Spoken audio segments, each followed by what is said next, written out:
Are you able to identify your triggers, your insecurities, and why you may be reacting a certain way? Because often when we are dating or choosing emotionally unavailable people, it is because we are just finding our mirrors, in the sense that this person is emotionally unavailable due to maybe a number of reasons: fear of abandonment, fear of rejection. But the person that is seeking that also doesn't know how to be alone, maybe doesn't know how to self-regulate or self-soothe.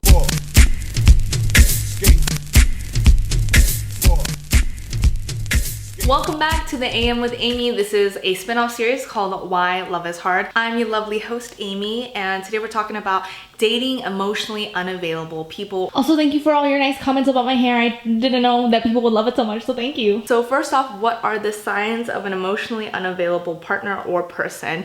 Number one, they keep things at surface level. Things never really seem to get really deep with them. They have a really hard time communicating their feelings or even just feeling their feelings. They can often deflect your feelings or invalidate them because they're unable to validate their own feelings. They're usually defensive, they avoid or are extremely uncomfortable with conflict. They can play games, and communication is either non-existent, so they ghost you, or is inconsistent, meaning that they kind of always just seem like they have one foot in and one foot out, ready to always leave if need be.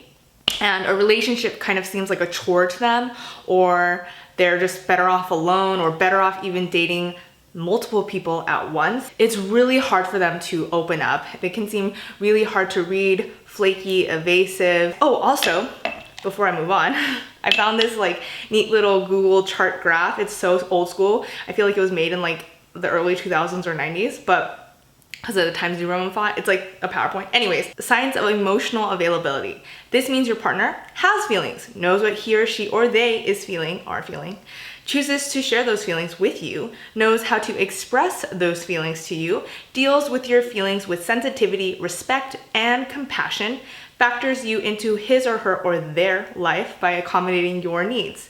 Signs of emotional unavailability. Unavailability.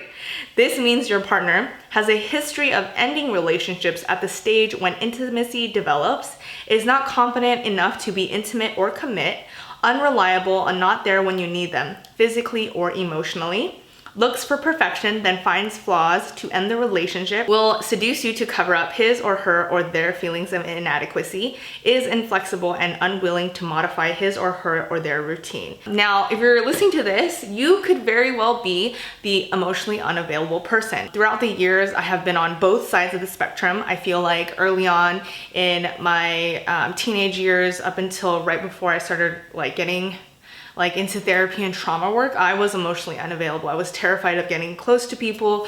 Dating was so insane to me. I didn't date until I went to college because I was so terrified. Throughout this video, we'll be talking about, low self-worth and low self-esteem and how to love yourself and all of us being wounded. And that's not a bad thing or a negative thing.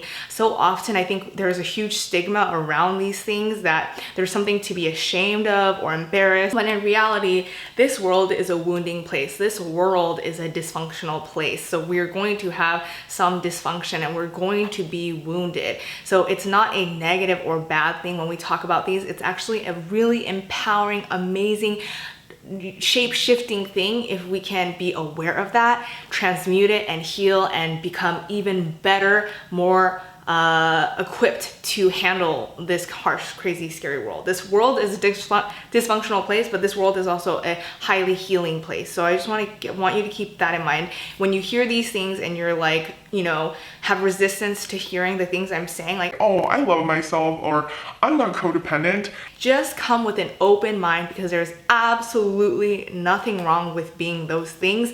In fact, it's more powerful if you can identify it, be aware of it, and then change your narrative. So the reason why we choose emotionally unavailable people is because of attachment issues. So what that really means is that our primary caretaker or primary caregiver, or just the person that had the most influence on us as a kid, they were typically emotionally unavailable because we are operating on this subconscious kind of autopilot state of being until we can really wake up and be conscious of our actions and our wounds. There was something in childhood or someone in childhood that was emotionally unavailable, and as you know, we don't go for what's healthy, we go for what's familiar. So there was either a parent or a father or a mother or an older sibling or even a nanny that was emotionally unavailable, and that's where you learn this dynamic. It seems familiar, it's what you know, and often we're unconscious to it because it was just, we were children, we had really no choice to be in that dynamic. This is often where we hear daddy issues or mommy issues, but what I really like to reframe this as, you had a father who left you with his issues, you had a mother who left you with their issues, and I like to say the mother wound or father wound, and many of us have both, if not one or the other. And so when we think about childhood, we really have to go back and see what our dynamic was like with our parents or our primary caregiver growing up. Were we needing to perform, to have to earn somebody's love? Did we have to bend over backwards? Did we have to overextend ourselves? Did we have to people please in order to get this person's love? All of your answers will be found back in childhood. I 100% guarantee you. Another reason why we choose emotionally unavailable partners is because we don't attract what we want, we attract what we are. So there are, like I said before, there are a few dynamics in childhood that we learned and we're unconsciously or subconsciously a part of. And so one of those is the codependent versus narcissist dynamic. Now, on a surface level, they seem like polar opposites, but in reality, the truth is that they actually have more in common than you would think. This can be really simplified as giver versus taker. They both have a fragile sense of self. The codependent or giver, often these are highly sensitive people, empaths. The person that got a lot of self-worth as a child through giving, through caretaking, through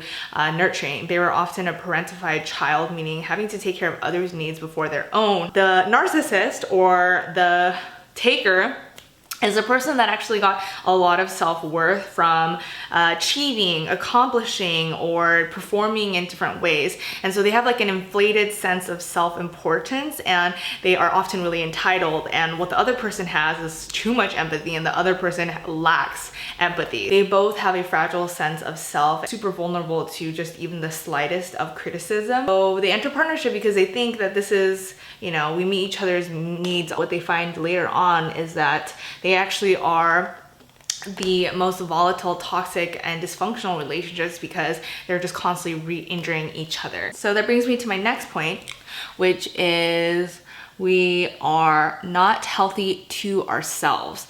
We have low self-worth, and there is absolutely nothing wrong with this. We live in a dysfunctional world. How could we not have self-esteem or self-worth issues? And getting my eyeliner pen and putting it in the chocolate brown, and I'm gonna just do like a winged. What this really means is, are you able to parent yourself? And this a lot has to do with doing inner child work, which is the part of you that's joyful, playful, the part of you that was unapologetic before this world started wounding you.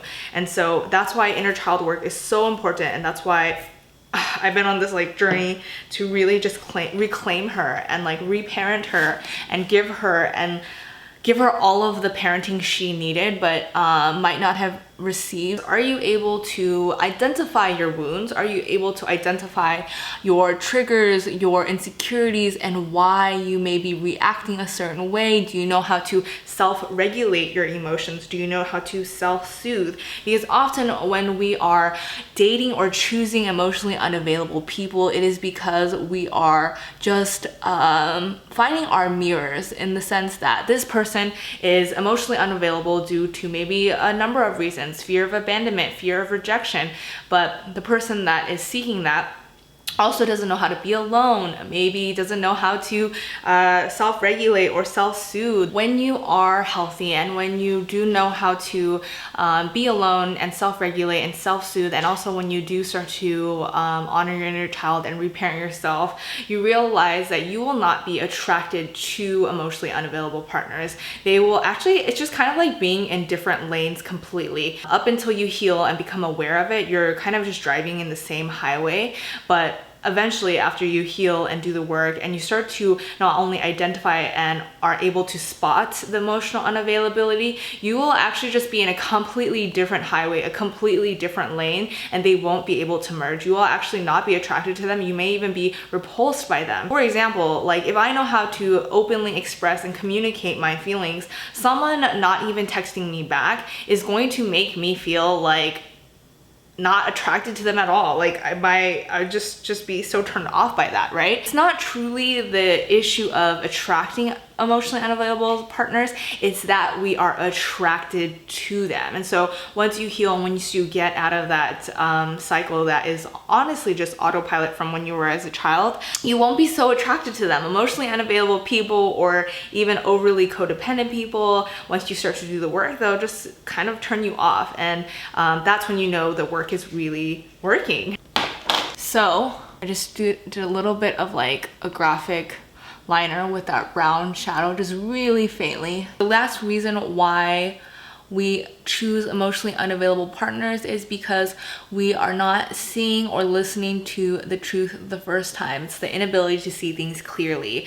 And Maya Angelou has a beautiful quote that says, "When people show you who they are, believe them the first time." Now, as an empath, a highly sensitive person, I can totally admit to kind of just always seeing the best in people and seeing beyond their trauma and their insecurities and the things that make them lash out. But often that has gotten me into a lot of trouble as well. It's kind of like dismissing someone's depression that makes them sometimes mean to you and sometimes treat you poorly because you know that, you know, they're not their depression. But what is really there at face value is a person with depression and is unable to heal themselves at that moment in time, is because we're trying to see the best in them, if not just looking at their potential, which is one of the most dangerous things you can do in dating and just in other partnerships that we have in life, like platonic one. This is like when someone tells you, I'm a really jealous person, I'm a really possessive person, I'm hard to get to know. How can you start to see things clearly more? Honestly, just seeing it over time, letting the relationship take its time with things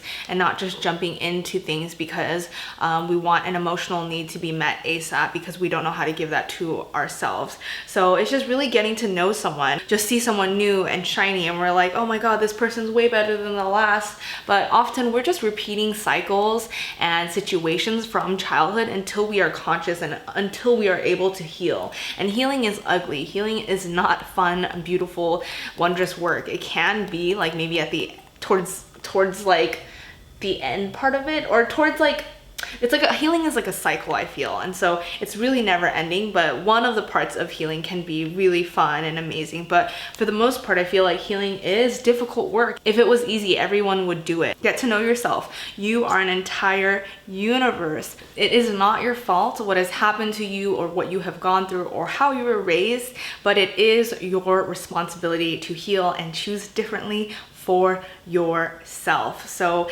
thank you so much for hanging out with me today. This is my makeup look. I look like an anime character who's going to beat you up. I have a whole playlist of other videos if you want to check out and educate yourself. I love having you here, and I'll see you in my next one. Bye. Get to know yourself. You're an entire universe, baby.